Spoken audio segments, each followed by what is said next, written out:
I'm Leanne Tran, psychologist who's worked with families whose kids don't fit the mould for almost 20 years. I've worked with children for decades, but I know parents are the real change makers when it comes to their kids. Having 3 kids of my own means I know it's not easy. Parent Like a Psychologist is all about simplifying how you support your kids with psychology information filtered through years of experience to take you from overwhelmed to confident. Come on in. So, Kristy, welcome to Parent Like a Psychologist. I'm so excited to have you today. Thanks, Leanne. It's good to be here. Yeah, so I'll give a bit of an introduction to our listeners. So you're a dyslexia therapist and family coach who is the owner of All Kids Can Education here in Brisbane, not too far from me. And so your practice is an evidence-based one, offering one-to-one written language therapy to kids with dyslexia, ADHD and autism.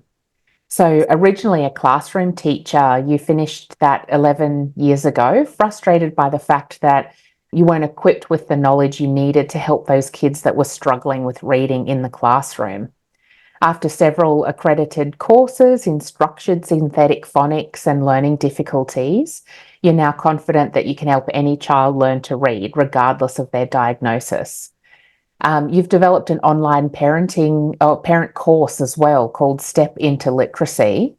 And Step Into Literacy shows parents exactly what to do with their child or children to rebuild their confidence at home. That's an amazing journey.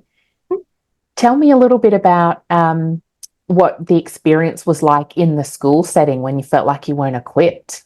Yeah, sure. So if we rewind maybe 22, 23 years ago, that's when I did my Bachelor of Education. And when I was doing the Bachelor of Education, and then I moved into going into a classroom setting fresh out of uni, I actually wasn't equipped with the skills that I needed to teach kids how to read, which blows a lot of people's minds, because one of the first things as parents that we think of when we send our kids to school is that they're going to learn to read. And unfortunately for quite a large minority of kids, they don't actually learn to read to the correct proficiency that they need to learn to read. So they're struggling within the classroom. So that's what I saw when I was in the classroom. I would always have, 4 to 5 kids in every grade that I taught. I was in the classroom for 6 years before I left. And in every one of those 6 years, I had that bottom group of kids that just weren't progressing with reading.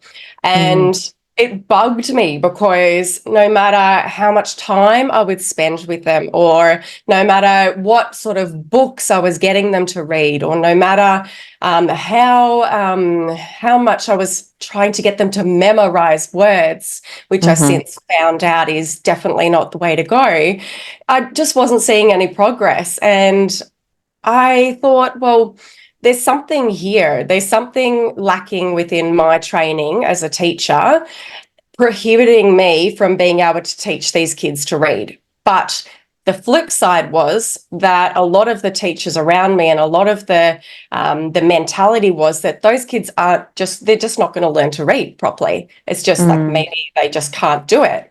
But I knew that there must be a way to teach those kids how to read. So I ended up having babies of my own. So I left on family leave. And then while I was on family leave, I studied my postgrad certificate in special education, and I specialised in learning difficulties.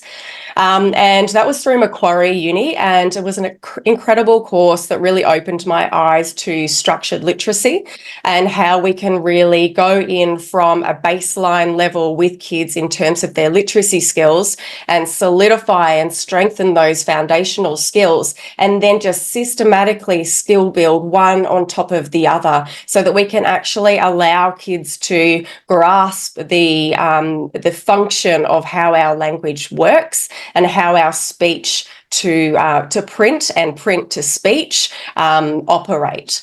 And this was all new to me. This was nothing that I had ever experienced before, because previously in my teacher training, we were taught through the balanced literacy approach. So that's where we teach kids to look at a word and make a guess, look at the first letter, make a guess, look at the picture and see whether we can figure it out.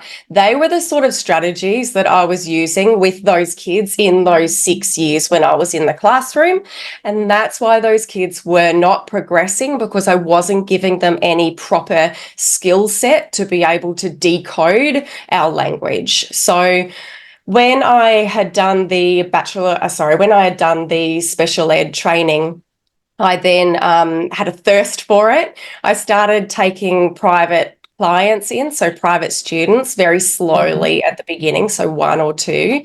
And then I also did my MSL training, which is multisensory structured language. So that just really built upon what I was already what I had already learnt through Macquarie Uni with my postgrad. And then I went further and I did my Orton-Gillingham training too. Again, the same thing, structured literacy.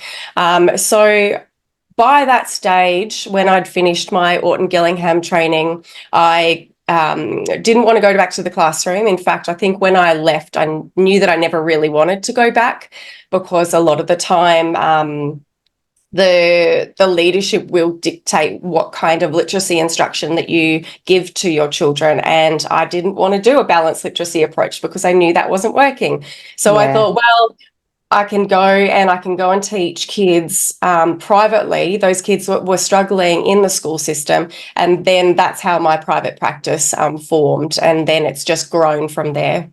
That's amazing. And I think you obviously have a real passion for it. And I love that, because I share that passion too for the kids who would otherwise kind of slip through the cracks and not be able to progress. And I think there's a few things in your story that jumped out to me that I'm not sure parents are aware of, and even maybe teachers in schools.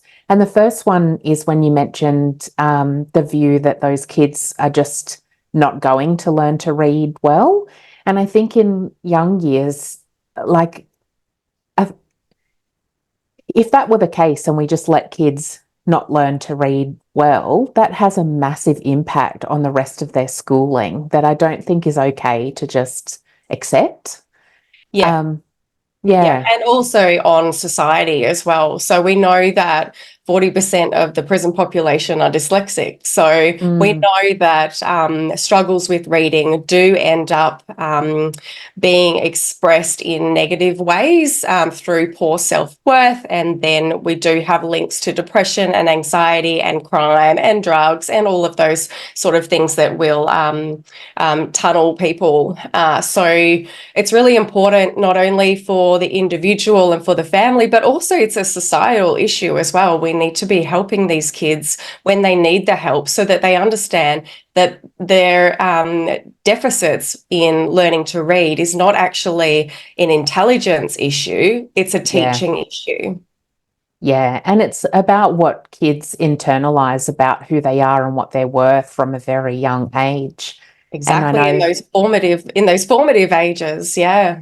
Exactly. And my kids, I would want them to believe that they could do something despite their difficulties, rather than getting the message that, if educators give up, kids will give up as well. The second thing that made me think is about like that, I think you call it the balanced literacy approach. And that's something that's really, I've heard a lot of, and I think it's common as well. And the speech pathologist I work with is always like, don't do that. Don't guess the words and guess from the pictures, because I think then what that can do sometimes is give a mask for kids, so they get through okay and people think they can read, but they've just been guessing. So it doesn't actually help. And then as things progress and there's no pictures in books anymore, what do? Like you mentioned, they don't have the skill set to apply. That's right. And the vocab also increases past those high frequency words that kids have been memorizing up until that point. So a lot of the intake for students that we have in our private practice is grade 3, because that's Right. when we jump from grade 2 is all about, the first 3 years of schooling is all about learning to read. And then once you get into the 4th year, which is grade 3 and beyond, then it's the focus shifts from actually learning to read to being able to comprehend what you're reading. So that's where we Yeah. see a lot of the fall down with kids, and that's where the red flags are more obvious. But I wish it wasn't the way. If we just taught kids to decode from the very beginning, like you said, it's in those early years, I feel like it's such it's a golden time, because there's such a short amount of time that we have with kids in those first few years of school to teach them to read. And if we're wasting it with strategies that are making them look like they're reading, that's where we start to see those really negative issues happening around about that 8 years old age.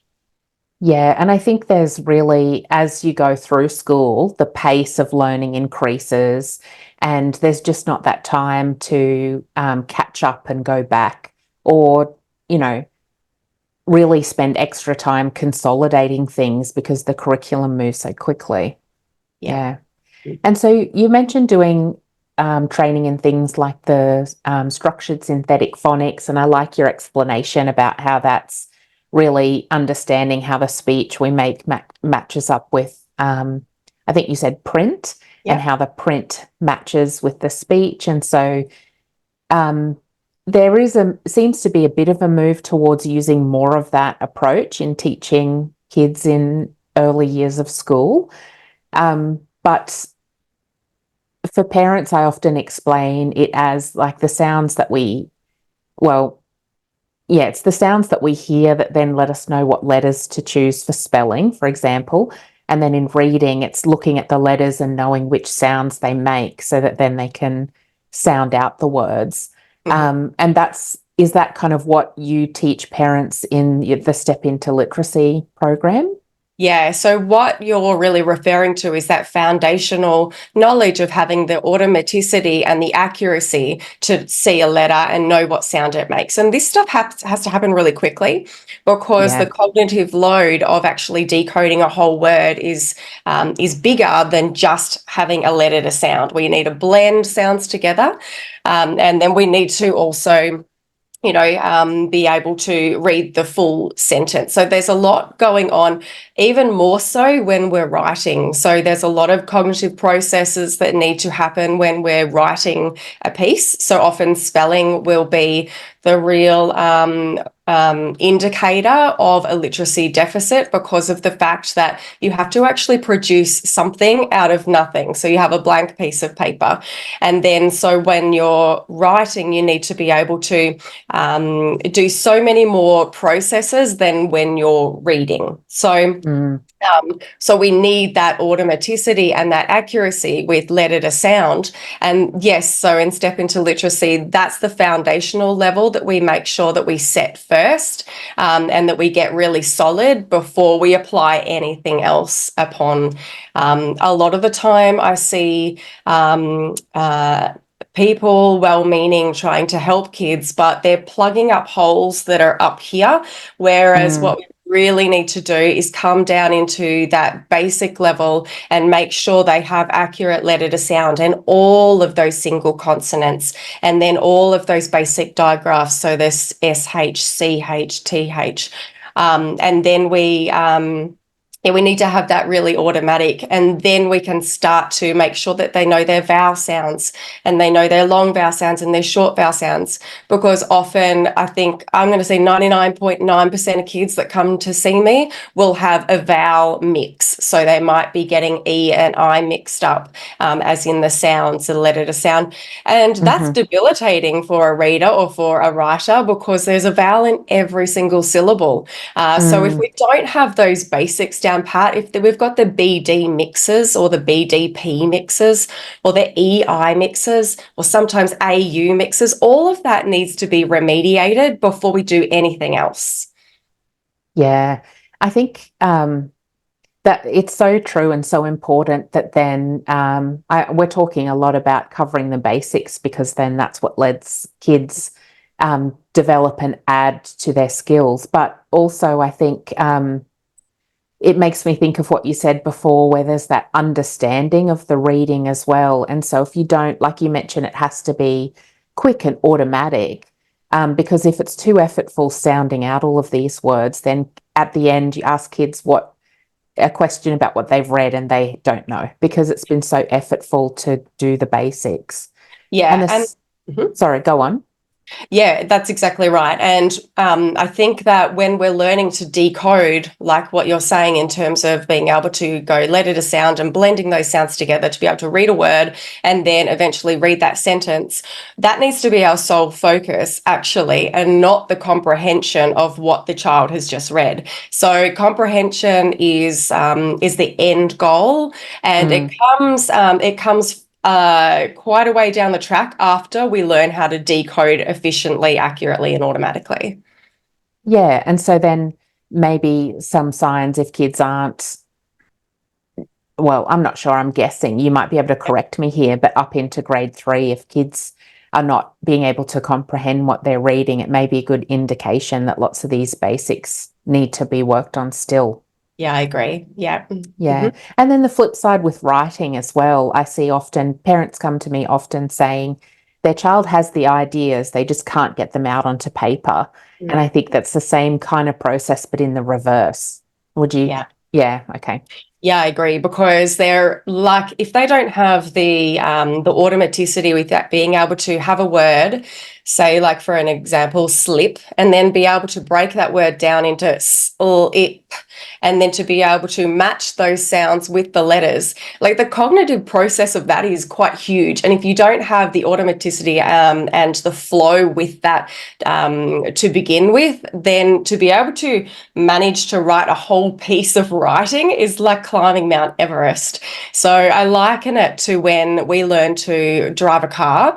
And then Mm, at the beginning, when we learn to drive a car, there's so many things that we have to think about. We have to think about the indicator, we have to think about the brake, we have to think about so many things around us. But then once we become practiced and things become automatic for us, our cognitive space is freed up, and then we can apply that thinking of that cognitive space to higher order tasks, like being able to change lanes or be able to avoid that car in front of us that stops too quick, and all of that sort of thing. So that's really a bit of an analogy to to really show how important it is that we have those basics really solid and we have that automaticity, so that we can free ourselves up for higher order tasks like writing a whole piece. yeah. Yeah. I Yeah. think I think too that, yeah, it reminds me, my brain went to when driving too, that the first lessons I did, it was all about that, just actually successfully executing the task of driving. And I had no idea where I was going. It was just listening to the instructor, like left here, right there, whatever. But that, having an idea of where I was going reminds me of writing when you're trying to create a bigger picture thing. And if you're just too much focused on the mechanics of it all, you Mm. just can't, yeah, you just can't do that other part. Yes. Yeah. And it's really important for us to realize that these analogies help us understand what we're asking of kids as well. Yeah. When we don't actually perhaps give them the skills that they need to be able to achieve what we're asking. Mm, yeah. I think too, that makes me think about because all of this structured synthetic phonics and stuff is based on phonics development in kids. And sometimes that doesn't fully reach its, developmental level until they might be about 7 or so. And so we are actually asking kids to learn to do this stuff at school before that's fully developed as well. So it is a really big load we're putting on little kids. Yeah, and no wonder they just, end up saying, I'm dumb, why can such and such do it, but I can't, and they start to compare themselves. So yeah, they're the sorts of things that we want to try to avoid. And there is a way to avoid it, and that's by teaching them systematically through phonics and making sure that their phonological and phonemic awareness is intact, because a Hmm. lot of the time kids will need to explicitly be taught how, and when I say phonological and phonemic awareness, that's the ability to manipulate and blend sounds together. So understand how sounds work without necessarily having letters attached to them. So we need to be able to make sure that those pre-reading and pre-spelling skills are there first before we're asking them to be able to read and spell. And a lot of the time, I think that it gets neglected because there's not a lot of awareness that to read and write, we must have phonological awareness solid. Yeah. And that's, yeah, maybe I'll move into that in a sec, because that's part of what I do often as assessments from a psychology point of view. But I guess what that is too, and why where parents might notice that, is when kids are using the wrong sounds when they speak. So maybe there are some common kind of errors that are normal up until that 7-year-old age, but it might be, for example, um, you saying f instead of the th sound. So, and I think that's one is normal to have up until maybe a little bit older. But is that kind of the example of what you mean about that phonetic awareness of hearing the sounds and making the sounds? Or have I got it a bit wrong? Well, I think that it's connected because what you're referring to is that letter to sound. So TH makes the sound and not. Hmm. So that falls more under a speech pathologist's umbrella, whereas Yeah. whereas my focus there was more on being able to. Okay, so we see three letters. We need to. Oh, sorry. Let's remove the letters. So we have three sounds. We have k, a, t. Now, kids need to be able to know how to blend those sounds together, and that doesn't come naturally for a lot of kids. So we Right. need to Yep. be able to teach them that we can go k, a, cat, Right. cat. So that kind of successive blending can help support the deficits that we see in kids that are struggling with reading and blending sounds together. And then on the flip side, we've got being able to if we have a word and we want to say we've got the word cat and we want to spell it, we must be able to break that word down into individual sounds by saying k, at, Yeah. so Okay. that we can then represent that with letters later on. So they're Yep. just two examples of some of the phonemic awareness skills, but there are a range of phonological and phonemic awareness skills that increase in complexity as we go on. So we teach kids systematically and make sure that they've got those skills. So rhyme is the first one. Hmm. First sounds in letters, so alliteration, and then we have blending, we have segmenting, we have manipulating sounds as well. So, for an example, kids need to be able to monitor their own reading and spelling by being able to manipulate sounds when they need to. For example, if we again have that word cat, now can you change the k to a b? New word is bat. So Right. that's a more complex skill that needs to be developed after the less complex skills are established. Okay. So it's more than, rather than children making errors in when they speak, but it might be that parents might want to look out for things like if their child has difficulty with rhyming words and working out the different, you know, hearing the different sounds in words, um, and blending them together as well. Yeah. Yeah. So when my little boys were little, and they're not anymore, Mm, they were in the mornings, they would run into our bedroom and they'd jump into bed with us. And that's when we would do our phonemic awareness. And so we would make it a game and I'd say, hey, can you work out my secret code? At what word? right. And then they go, Mhm. cat, and we would just make it such a beautiful, like, I'm actually getting emotional because that was one of my favorite times with my kids is setting them up for that pre-reading, pre-literacy skills that I knew were foundational to their success later on. So that's Yeah, a beautiful thing that parents can do with their kids is just make sure that their phonological and phonemic awareness is there, and it can be really fun for kids to do as well. it can be fun. Yeah. And I can see how your passion coming through for it again, because it really is. It's amazing to see kids learn to do that stuff, isn't it? It Yeah. is. Yeah. Yeah. Yeah. And so important that you're setting them up for not only for school, but like you mentioned, for life as well. Yeah. Yeah. Yeah, and a lot of the times when these kids do get identified when they're 8 or 9, it's hard to just go back to those basics of blending sounds together and segmenting sounds. So often, we need to do things quite in haste and make sure that that phonemic awareness is embedded within our practice of the structured literacy as well. Mm-hmm. And I think from my point of view, as a psychologist working with kids with learning difficulties, I see a lot that, well, first of all, learning difficulties can happen for a range of reasons. And so sometimes, like you mentioned, it might be that a child's has ADHD, and so they're missing some of that basic stuff. It could be that they're anxious and they miss things in class for a range of reasons, but usually with some intervention targeted at these areas, kids will catch up to their peers, or there's a group of kids who will catch up to their peers. For me, I think it's really important to identify early because, like you said, what's at 8 and 9, kids are starting to tell themselves stories about who they are as learners and people.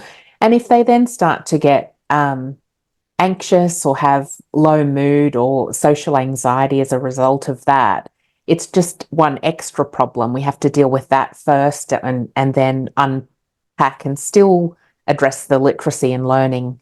But it's just so much harder once they've Yeah. been Yeah. down that path. And I think it's a little bit like an onion, Leanne. So, we start off with this core or root issue, and then the layers, they start to form. And the longer that we leave these difficulties, the bigger the onion and the more layers that we have Yeah. to really peel back. Yeah.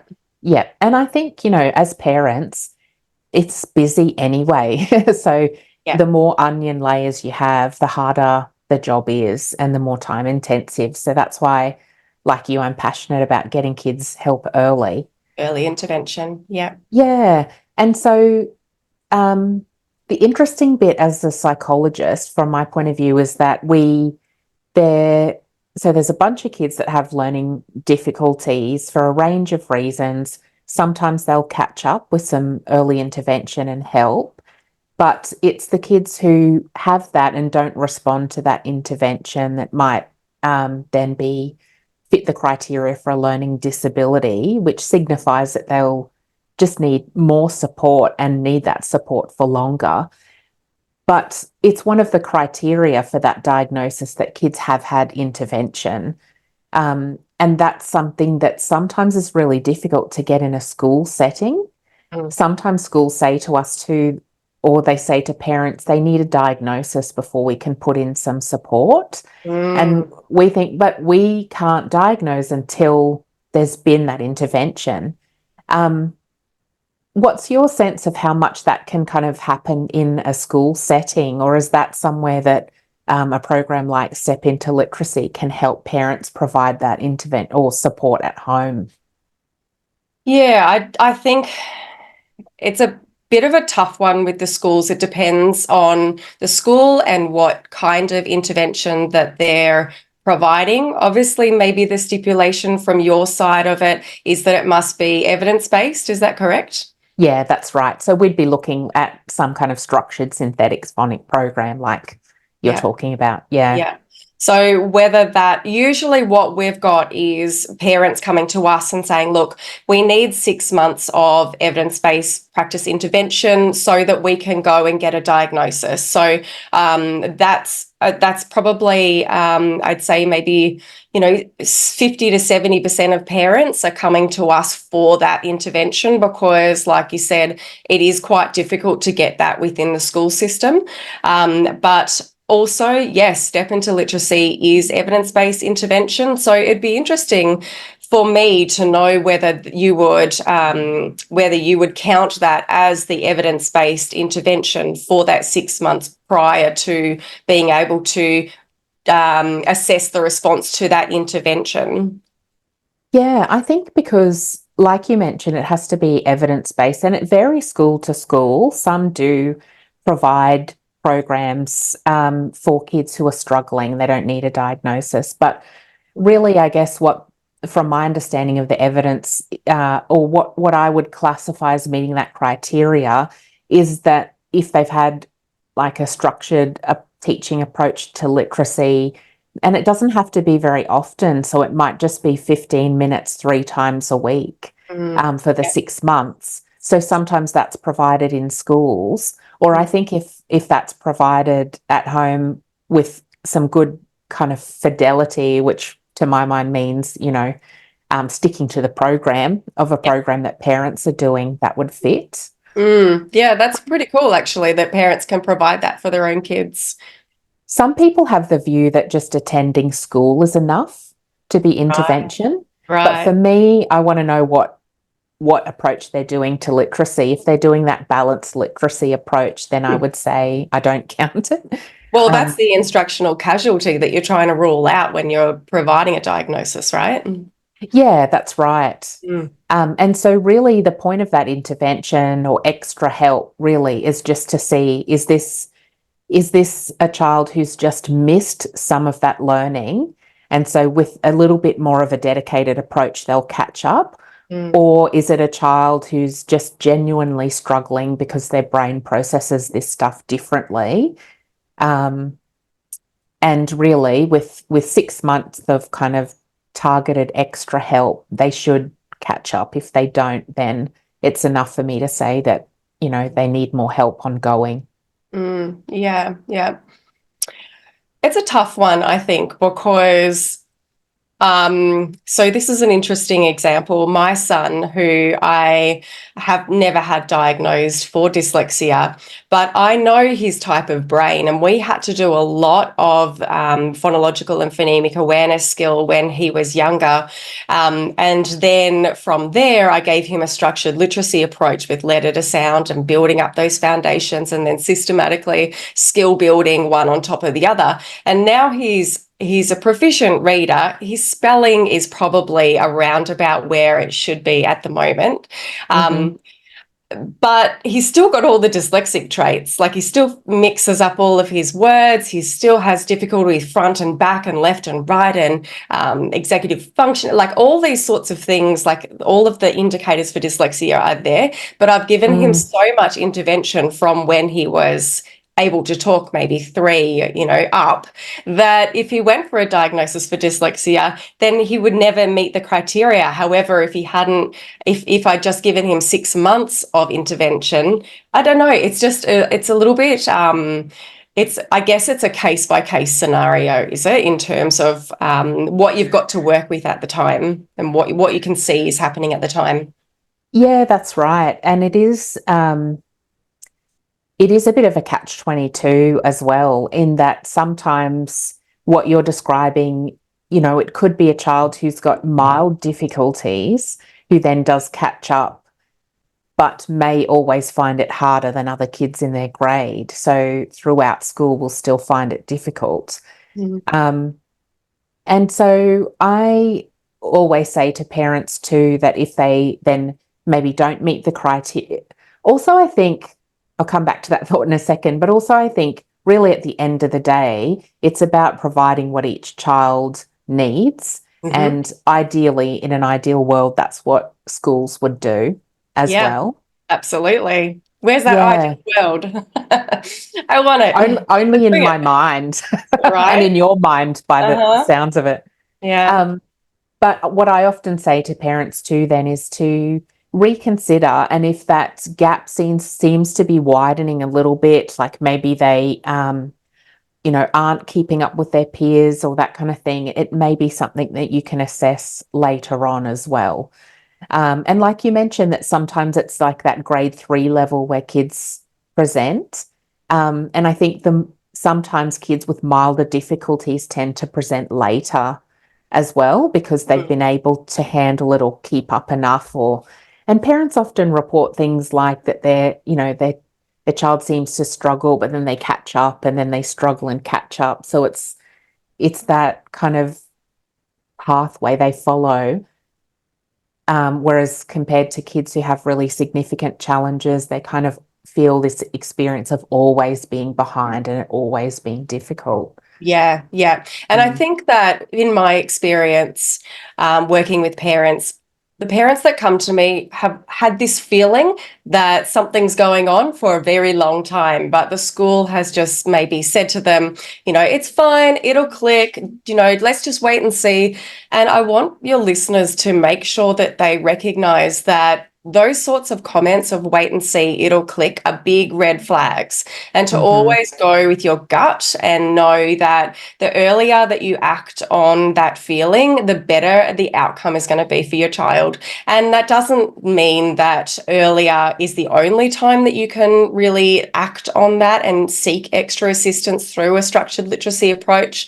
It's never too late. So we've got quite a few dyslexic adults that have dyslexic Mm-hmm. kids. We know it's a hereditary link. And Mm. so I've got parents that are in Step Into Literacy that are telling me, Kristy, you're making me a better speller. Like, I'm getting it more now. This is making sense. Yeah, that's And so awesome. even as an adult, like you can still come in and teach kids or adults the code. And it's really never too late, but it's ideally better to avoid those emotional difficulties if we get in there early.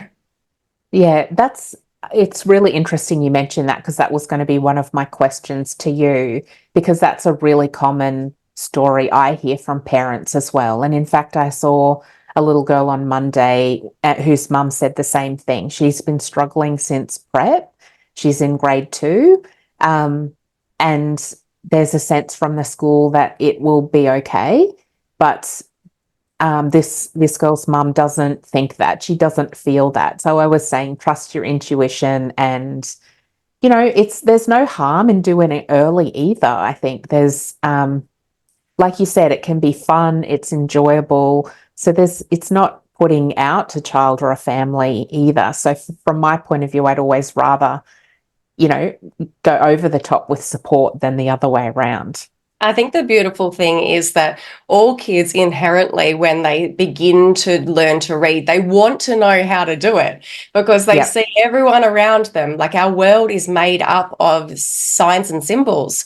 So Yeah. it's it's an intriguing thing. So kids really want to learn to read. But the problem is that when they find that they're not given the correct instruction to be able to read, that's when they'll say, nope, don't want to do that. See you later. But Yeah. we actually come in and teach those kids the code, they're like, oh, this makes sense. I get it. And I've got Yep. kids in Step Into Literacy saying to mum and dad, oh, look, there's a rabbit word, there's a reptile word. And, that's beautiful. The fact that we can turn Yeah. that around for the kids by just simply teaching them the codes that are embedded in our language. Yep. Absolutely. Yeah. That reminds me of a memory I have with my son who's now in high school, but it was the same thing of when first starting to read and would maybe say some words from signs that he noticed in the car. It was like, my goodness, he can read. But he was one where we were working on the sounds and things as well. Very active kid, which I think is often common for boys as well. Enjoyed it, but would rather be on his bike. And so I imagine these types of skills that you're teaching and Step Into Literacy are ones that um, probably similar to some things I was doing with him, and he would ride his bike up and down the side of the house, and I would pop out with a different sound each Oh my time, God, and I you'd have love to that. say it to pass. So if parents just Yeah. know the right strategies, you Mhm. can fit it into a way that suits your child and is enjoyable and fun. If Absolutely. yeah, Yeah. And we've got a lot of homeschooling kids that are also within Step into Literacy too, and their parents are using that as their curriculum. And I've seen some amazing photos of kids practicing reading in their backyard pool or yeah, like, out the front with chalk. Like you can get really creative and make it really fun. yep. And then, of course, we've also got all of the resources that are in there with printable games and bits and pieces too. But yeah, you can go Oh, crazy. You can do a lot of cool things with it for sure once you've yeah, got the skill awesome. set, yeah, to Yep. know what to do. Yeah. And when you mentioned too, something that I know this, that the difficulties in reading and dyslexia and that kind of thing are genetic, but I hadn't really thought before then about how difficult it would be for a parent who finds it hard to read to teach their kids those skills. Mm, And so hearing the benefit of the program in that way, because it's giving parents skills to teach their kid that they might not have otherwise, is even more important. yeah, Yeah. definitely. It's eye-opening, and I also think it's quite healing for parents as well, to Mm, know that, okay, well, I struggled in reading and writing at school, and because of the fact that I wasn't taught how to read properly. And now, I know how to teach my child how to read properly. And that's a very healing experience, to yeah. be Yep. able to give your child that gift and to understand yourself, maybe where it all went wrong, or, how to work with spelling now as an adult. Hmm. It's really empowering. Yeah. Mm. And so I kind of actually wish my kids were still little so I could check out the program and then, use it. Maybe I have to wait till I'm a grandparent. That's going to be a while away. But you've mentioned some of the things like games and activities in the program. How long is it? Kind of a time-based program that parents do over a certain number of weeks or months, or is it more just things they can use in an open-ended way? So it's a self-paced course. It's got over 40 video instructions on how to teach your child in a systematic way. So we Hmm. start off with the first lesson, and we have a video, and it teaches the parent what they need to know, and then it has the resources attached to that lesson. And then they show their child the instruction that they've just learned, and then they practice using the resources. And then once they've mastered that, then they move on to the next lesson. So in terms of a timeline, we sort of have put it down to around about 12 to 18 months this course can Okay. take with your child, because of the fact that you need to make sure that you teach a lesson that is provided for you, and then that gets mastered. So we practice it to the point of mastery and automaticity. And then Yeah. that little process will take different amounts of times for different kids, depending on, Hmm. whether they're on the dyslexia continuum, whether they're, mild, or whether they're severe, or whether, Yeah. maybe they just needed a little bit of instruction because they weren't getting that instruction at school. So the time that we set for the course is going to be dependent on how how long it takes your child to master and to Yeah. build on those skills. But it's Yeah. self-paced. Yeah. So, Yeah. and Okay. you've got lifetime access too, which is pretty cool. So you can use it for siblings as well. So Mm. it's a buy one, rinse and repeat sort of thing, which is pretty cool for parents. Yeah. Awesome. Yeah. Yeah. That's good. Um, and do you have a sense of, if a parent was talking to you about their child's literacy, what types of kids you'd recommend go into that program versus what types of kids you might recommend come and do more one-on-one kind of work with you in this All Yeah. Kids Can? Yeah. So we've got parents that are coming to private practice and they've got Step into Literacy. So they're Mm, working on Step into Literacy at home, which is aligning exactly to what we're doing within our therapy sessions. So it's complementing. So if your child is struggling with reading, this is going to help. Like, there's no, is Yeah. it right for you? Is it the only time I would say it's probably not right for the child is if they're too young and they're still at that point of developing their phonological and phonemic awareness. We do cover that as a remediation process within Step Into Literacy. But if you're right at that base level where your child is maybe 3 or 4 and you're teaching them how to blend and segment or first sounds in words or middle or last, then they're probably not ready to be able to then start the decoding with the letters. Yeah. But other than that, so we pretty much say 5 and up is a good age to start Step.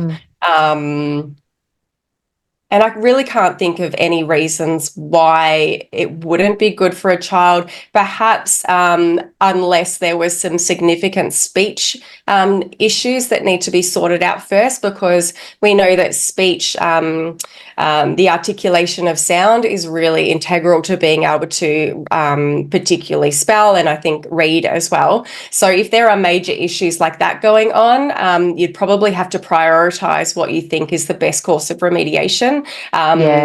Whether speech needs to be addressed first, and then we move into okay, now we've got a solid base or a clean slate, and now we can go and we can teach them the code. Yeah. Okay.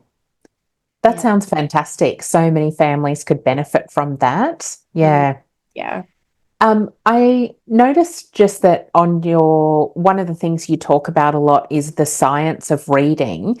Is that kind of what we've covered today about how kids learn to? Yeah. Okay. Yeah, it is. Yeah. So it's the studies that we have, 5 decades of studies, would you believe, of understanding how our brain learns to read and the function that it goes through. And we know that it's a systematic process. We need to make sure that we're using letter to sound as a decoding. Our brain goes through a series of processes. So once, for example, with orthographic mapping, that's when we get kids to the point where they can see a word because they've decoded it a certain amount of times, that their brain actually starts to map that word, which just means that it strings those letters together and creates, I think of it almost as a little bit of a photograph. And the photograph gets clearer and clearer the more times that child decodes that word to the point where that word is orthographically mapped and they can see it and say it and they don't have to decode it anymore. So a lot of kids will have already, say, orthographically mapped maybe their name and they just can see it and say it, or maybe the word the because they see the end on all of the books, or,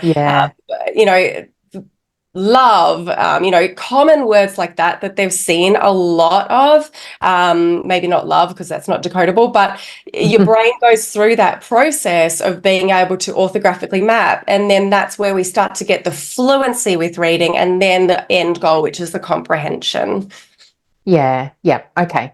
It's kind of phenomenal that it's just coming into the curriculum now, isn't it? Like, to be based on the science of reading, because I heard about it coming into the curriculum and was thinking, oh, I've got to learn then about the science of reading. And I thought, oh, hang on, no, it's what we've known. It's just for some reason hasn't been there in schools. So, and that's probably a whole nother podcast exactly. episode. Yep. In terms of the political issues and the money that's involved in those reading laws.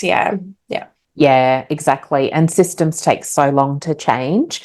And so I often will have parents come to me because they know it's a lot faster to see a psychologist for assessment of learning difficulties than the school system. And I think you would probably see families in a much similar boat, that it's faster to get some support by going into either, seeing you in person or the Step Into Literacy program. So it feels good to be kind of able to offer that opportunity for families. Yeah, absolutely. Agree. Yeah.